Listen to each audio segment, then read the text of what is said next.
آج ہم بات کر رہے ہیں کمپیوٹر کے ایک بنیادی جز کی آپریٹنگ سسٹم یعنی او ایس کی.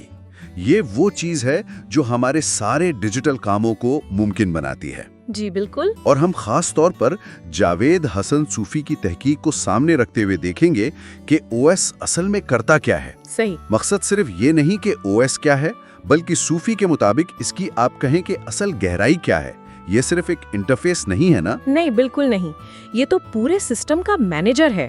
اور صوفی صاحب کی تحقیق اسی بات پر زور دیتی ہے کہ او ایس کی جو اصل خوبی ہے وہ اس کے پس پردہ فیصلوں میں ہے. اچھا. یہ پہلا پروگرام ہے جو کمپیوٹر آن ہوتے ہی لوڈ ہوتا ہے اور یہ ہارڈ ویئر اور ہمارے یعنی صارف کے درمیان ایک پل کا کام کرتا ہے.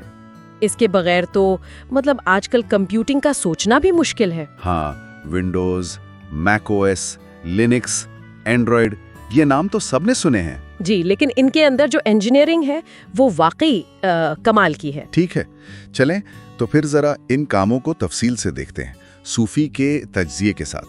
پہلا کام ہے پروسیسر مینجمنٹ. عام طور پر تو یہی سمجھتے ہیں کہ یہ بس سی پی یو کو کام دیتا ہے، لیکن صوفی اس میں کچھ اور بھی دیکھتے ہیں نا؟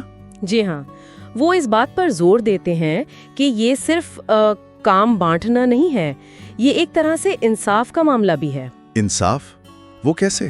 یعنی او ایس یہ کیسے یقینی بناتا ہے کہ کوئی ایک ایپ سارے وسائل، سارا سی پی یو ٹائم خود ہی نہ لے جائے، خاص طور پر آج کل جب ہم اتنے سارے کام ایک ساتھ کر رہے ہوتے ہیں. صحیح، ملٹی ٹاسکنگ. بالکل.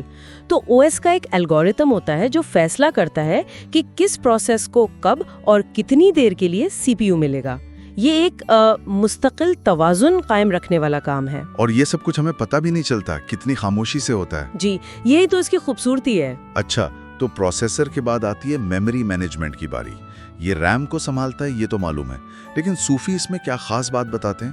میموری مینجمنٹ کی اصل جو پیچیدگی ہے نا، وہ ورچوئل میموری اور اصل ریم کے درمیان توازن رکھنا ہے. اچھا.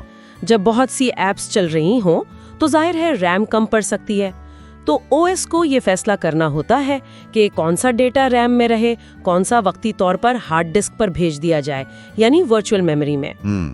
یہ جو جگلنگ ہے یہ سسٹم کی رفتار اور استحکام کے لیے بہت بہت ضروری ہے، ورنہ تو پروگرام کریش ہو جائیں گے. صحیح کہا. یہ صرف جگہ دینا نہیں بلکہ ایک طرح سے وسائل کی کمی کو مینج کرنا ہے. بالکل. اب بات کرتے ہیں فائل مینجمنٹ کی. فائلوں اور فولڈرز میں ڈیٹا رکھنا، اس میں کیا چیلنج ہے؟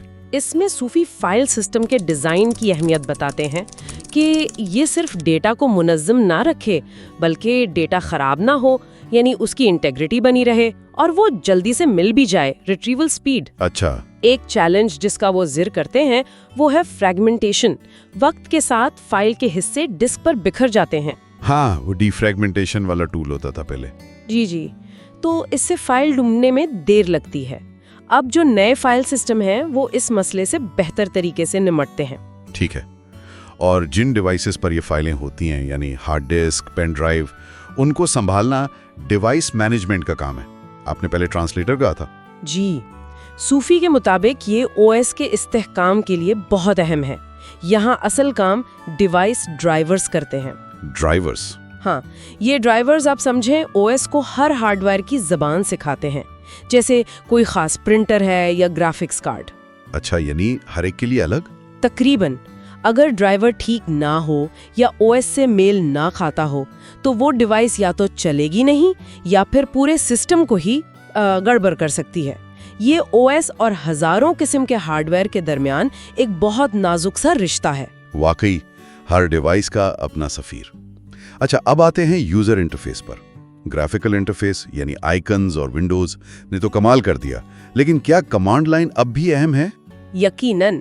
صوفی بھی یہ مانتے ہیں. جی یو آئی نے کمپیوٹر کو عام آدمی تک پہنچایا، یہ بالکل درست ہے، لیکن وہ یہ بھی واضح کرتے ہیں کہ کمانڈ لائن انٹرفیس یعنی CLI آج بھی بہت سے لوگوں کے لیے ضروری ہے. کن لوگوں کے لیے؟ خاص طور پر power users, developers, system admins.